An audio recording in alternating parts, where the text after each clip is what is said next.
We'll continue reading the book, The Spiritual Anatomy by Daaji. And today's topic is Emotional Conditioning Samskara, the part 5 section of this book. Last time we had understood the flowering stages of chakras, and now emotional conditioning of samskaras. We'll understand what is this samskaras. So here an experiment was done uh, among the people who are fans of certain games, and a particular scene was provided to these fans and were asked their opinion. So everybody had different opinion. The scientists concluded that we all provide our opinion based on our attitudes, beliefs, and biases. These are all our filters. We give an opinion or decision or perception through our own filters. And we all suffer from this kind of conditioning. And this conditioning is a constraint to our spiritual growth. And everybody has many blind spots like this. We are victims of hijacked awareness. When our consciousness is free flowing, you feel transcended and connected. Your heart opens up. But the moment your heart encounters something you don't like, its reflex action is to contract the consciousness. Similarly, like the touch me not plant or the mimosa plant, if you know, if you touch, the leaves, constrict. And after some time, it opens its leaves automatically. So similarly, Daji says that the moment any situations we come across which are not according to our likings, then our consciousness contracts. This flux in the field of consciousness is caused by our likes and dislikes. This hijacks our awareness. So if you tune into the chatter, that is the thoughts which is coming in our mind, when we notice, we will know that most of the chatter is connected to either our likes or dislikes. So these likes and dislikes trigger actions and the reactions. And this blocks our consciousness. So the blocks choke the flow of consciousness by clogging the chakras and trapping the vibrant spiritual being in shadow. The last time we saw how the chakras, the knots in the bud stage and in the final blossoming stage. So these actions, reactions trigger emotions, and our emotions create that blocks that affect the chakra. Now, for example, during a childhood, you had a dog bite, So now you are in the adult stage, but still, when you see a dog while walking in a garden or anywhere, you feel a sense of fear, and your reaction will be you stay away or you change your path away from the dog or these kinds. But at the same time, your daughter, you know, she approaches the dog as if it's a pet and, nicely uh, petting that dog. So see, the situation is same, but the reactions of these two people are different because the father, suppose father and daughter were walking. So father had the childhood memory of a dog bite, and the reaction or the actions is based on the memory. So this is the filter happening through the filter of memory. But the child is in the present moment, joyful, happy. There is no memory, past memory to that child. So what's inside you creates your view of outside. The memories inside create the emotions through which you process the world. So Daji says, whether it is an attachment or resistance, like or dislike, the flow of consciousness is blocked. So the yogis call these impressions as samskara. So this samskaras define the pattern of our behavior. Pattern or the behavior it comes through reflects our samskaras. How you think, how you react, and what you like or dislike are all the results of samskaras. In scientific world, they say, neurons that fire together wire together. We have a good example of the elephant.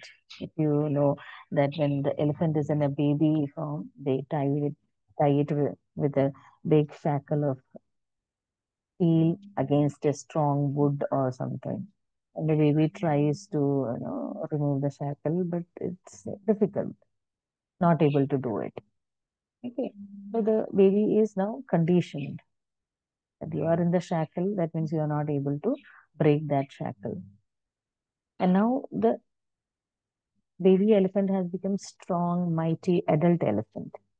And what this Mahavats, they do, they tie the shackles with a simple plastic chair or, simple nails.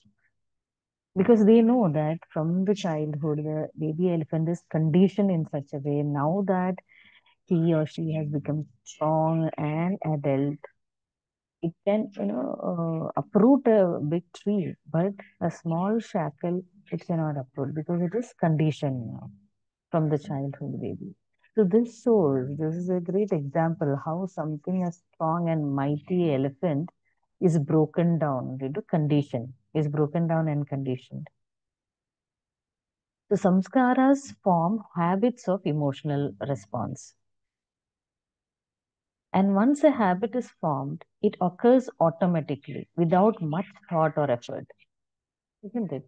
So you may feel some kind of a dish which your mom cooked and it had created an impression, memory. So whenever those kinds of smell you come across in any lifestyle, you relate it to that cooking, you know. Or if you see a car and you had a breakup with your girlfriend or boyfriend, and that is the ex the new relationship of your boyfriend and girlfriend. So you see that car your girlfriend went through that. So blue car, the blue color also relates to this in your lifetime. When you come across with blue car, you remember your ex. So this form a habit, and the habit is automatic. Now it's a chain reaction. It is reinforced by the smell of the pizza, order takeout, or see a dog, you step aside, or see a blue car on the road, you curse the ex. So it's all automatic.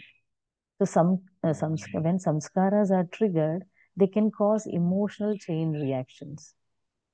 Like in the chemistry, we know a neutron.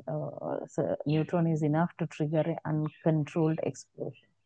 So samskaras can be like that. They can create disproportionate emotional responses and make you feel weak and helpless. The stronger your emotional reaction, the heavier the samskaras.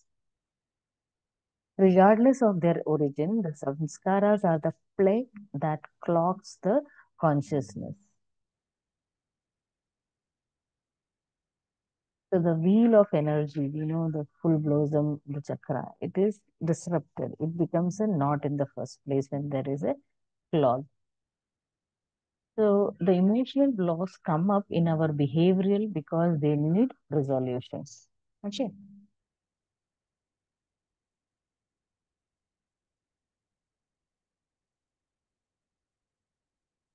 Anger arises in everyday life because those emotional blocks seek resolution through love. Irritability comes up to be resolved through kindness. Grief burdens the heart, seeking the light of compassion. Fear bubbles up to the purged through courage. But we are unaware that these emotions seek resolution. Instead, our instinctive reaction feeds rage to anger, amplifies irritability into hate, drowns grief into depression, and feeds anxiety to fear. So this is what our instinctive reactions do. Instead of resolution, the emotions which surfaces up, we need to take care of it. I mean, there should be, we need a resolution, but instead we give instinctive reaction. So it aggravates, all these emotions aggravates. So anger amplifies to rage, irritability amplifies to hate, and the grief amplifies to depression, and the anxiety is fed into fear. So the practice of cleaning creates space inside your heart. Daily meditation fills this space with conditions that create wisdom. Bit by bit, you develop correct thinking and the right understanding of situation. It is through correct thinking and right understanding that you begin to reprogram yourself and unblock your consciousness. This is what we have read in Joe Dispenza's book or book itself. You are placebo. You need to reprogram, rewire. So samskaras are what they are, a part of the emotional cause-effect equation. The rope tied the elephant only needs to be cut. Next, we will see how resolution and the daily meditation that creates space in your heart and that helps rewiring.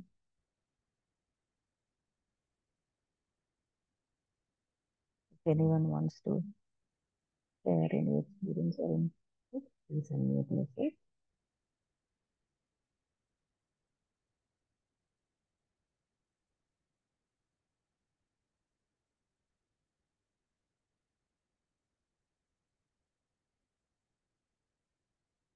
Yes, Ram.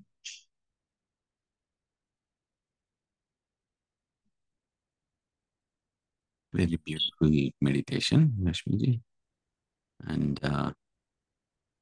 very nicely shared how the samskaras work with so many examples. And the very first thought came for me as well is from the book, Joe Dispenza's book, You're the Placebo, how the stimulus gives rise to a response. And then the fact that we have to reprogram, which means we have to not get into the same stimuli that creates the same response or effect. And it is very, very true that unless and until we are not aware, conscious of the stimuli and of what response it is creating, if it is it taking us to the space of an experience that we would love to have experience. If not, we have to consciously keep on reprogramming it, keep on changing it. Our life is a space of experimentation for this reason. Our life is not a space of automated experience, but rather a constant experimentation. So it's like a lab. Our life is our own laboratory. We're all great scientists, and we have to constantly look at our own life, which is the space of experimenting. And we have to look into our own patterns. We have to look into our own life. We have to look into our own day-to-day way of living and get into the ownership, get disconnected from the stimulus that we ourselves have programmed, and add different elements which are nothing but different ways of thinking. So we have a different response, we have different outcome, different way of living. The more we do it, the more and more we get disconnected from the external stimulus, because we have activated the internal lab of being conscious and aware, so that we can bring into the required experience in the end. So our life is an experiment. We are the scientists constantly working on it. The more we give the ownership to the external stimulus, we are not utilizing our own life in the right way as a laboratory and as a spiritual scientist, consciousness scientist, the scientists of awareness. And very beautifully, you have explained with so many examples.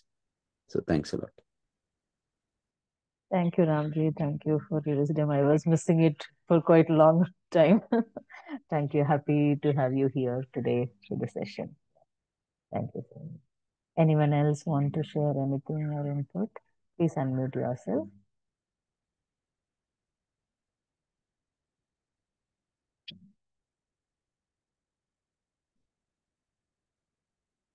Yes, Mrudalaji. It was a beautiful session. I enjoyed listening. It's true sometimes when we get external stimuli. I got external stimuli all day today. It was really hard to not react too much. Um, Actually, one time I was talking, and then there was a gentleman behind me, and he said, so, I mean, it's so weird. The universe somehow, through him, told me to just walk away. And it's true, I walked away, and then it was a peaceful encounter. So, um, yeah, it was just, I mean, you made me think of even this evening, I had a phone conversation with a lot of. So it gives us a tendency to pause and not take it so seriously. So thank you. Thank you, Mrudalaji. Thank you for sharing. Yes, absolutely. They say, I think in Atomic Habits, I don't remember, one of the book also said, like, if you want to change the way the result you are expecting, you need to change from the back. It is a backward engineering. So, I mean, small, small steps. Instead of if you are a right-handed, brushing your teeth with the right-handed, start with the left hand. So, like that, the awareness you build up small, small, smaller pounds, then it will give you a compounded result. I think this way we can get aware of suppose if you are in a with the children or with your husband, if you react in the same way from so many years, if you want to change that pattern, let us go back and when that stimuli we come across, let's pause and differently you say something or you respond instead of reacting, instinctive reaction, like in the book also. The pattern will remain same. Like, Yeah, yeah, Mridulaji, go ahead. yeah, I was in line. I'll tell you the circumstance since. So I was in line today at the store, and this um I wanted help at the counter because of my condition. I can't stand more than 10 minutes. My legs go numb. So I asked for the counter, and this lady wanted to do self checkout. It's almost like they don't want us to do the count. You know what I mean? They're trying to. I love self checkout, but there was sometimes there are coupons and discounts. I wanted to use those in the self checkouts. I've done this for a while, so I know that it's going to be a problem. I already know it. But this lady was coming, her manager apparently told her, and she was not flexible. So I let Mm. her do that, check it out at the self checkout. And of course, it wasn't going through. And we stood there, and I was the only person in line, but now there was 10 people behind me.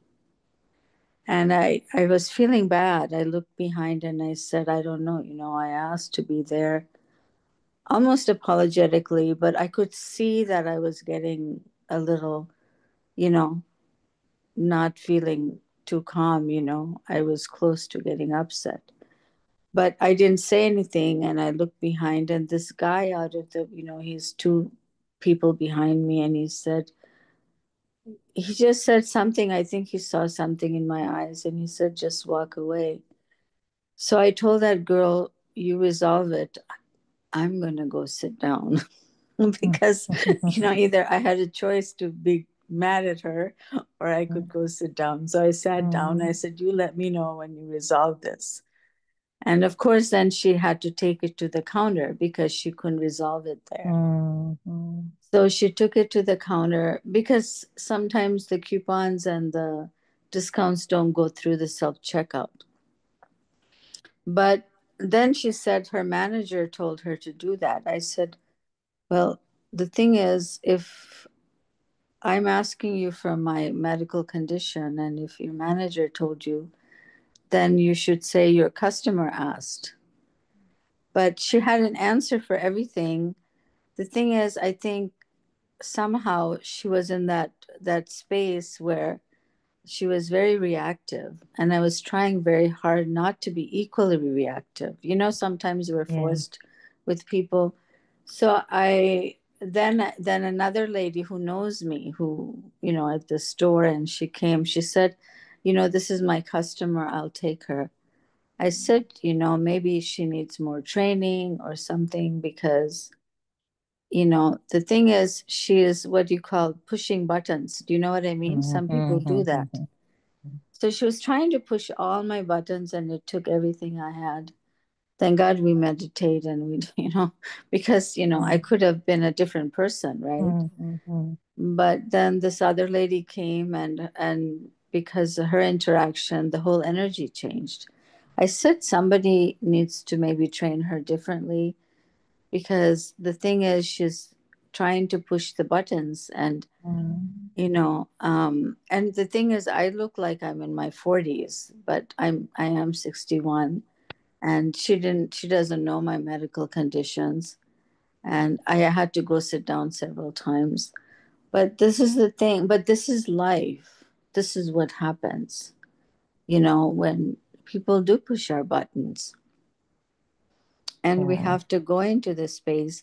But I was reminded by a stranger today, because I could feel myself getting a little bit reactive. And I didn't know what to do in that circumstance. So I turned around, and this man nicely said, "Walk away." So I paused. Do you know, walking away is a pause. So I paused in that moment, and it was fine. So I'm just saying, when we can't get away from life circumstances. We have to learn how to be with them and interact with them, and when we react, then it affects only us, right? Our blood pressure goes up, nobody else's. So anyway, I had to share, when you were talking, I thought, and when Ram is talking, I just remembered you know so that interaction. Thank you, Mridalaji, for explaining. When you are explaining this, I got in my memory this scene of English movie. If you have seen Devi landing up in a queue for a cup of coffee, and the juggles. Suddenly, I remembered all this when you were sharing about this. Yeah, Yeah. it's like I'm looking at her, I'm thinking, what is happening here? What is what is going on? So yeah, I just went and sat, and I said, let me know when you're done, I'll come and Yeah. pay. Yeah.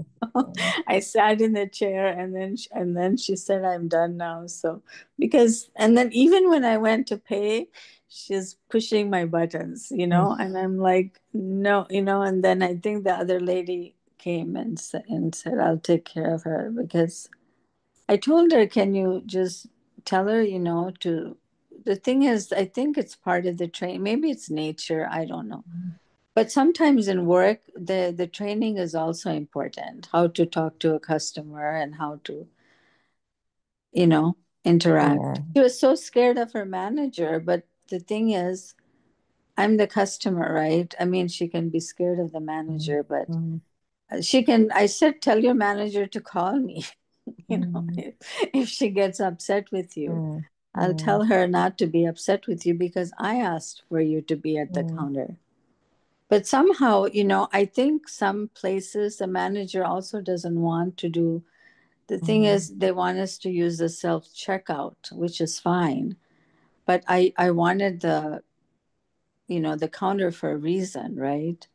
And sometimes I think when I look pretty young, so she probably thought that she could, sometimes when people think when you're don't know or when you're younger, then, they judge you. So she prejudged me, and she didn't even when I told her I'm 61, she looked at me like, she looked at me pretty shocked. So yeah, so there's a lot of things that go into play. There are a lot of judgments in the world. There's a lot of reactivity. People want to push the buttons, but in that moment, it is difficult. We also get a little bit, want to be reactive, but today, I had to leave the. I mean, I had to let her do, because if I stand there, it'll be worse. So I just said, when you finish, I'm sitting here in the chair, call me. So it worked out okay. But yeah, that I remember, I think I saw that thing with Sri Devi. It's funny when we, when we see it in screen, right? Yeah. It just looked like that today for me. Yeah. So anyway, thank you for. Thank you, Mridulaji. Yeah. Anyone else wants to share anything? Please feel free to unmute yourself.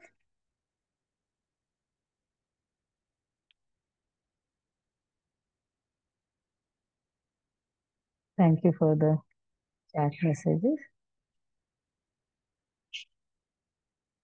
Indiraji, thank you.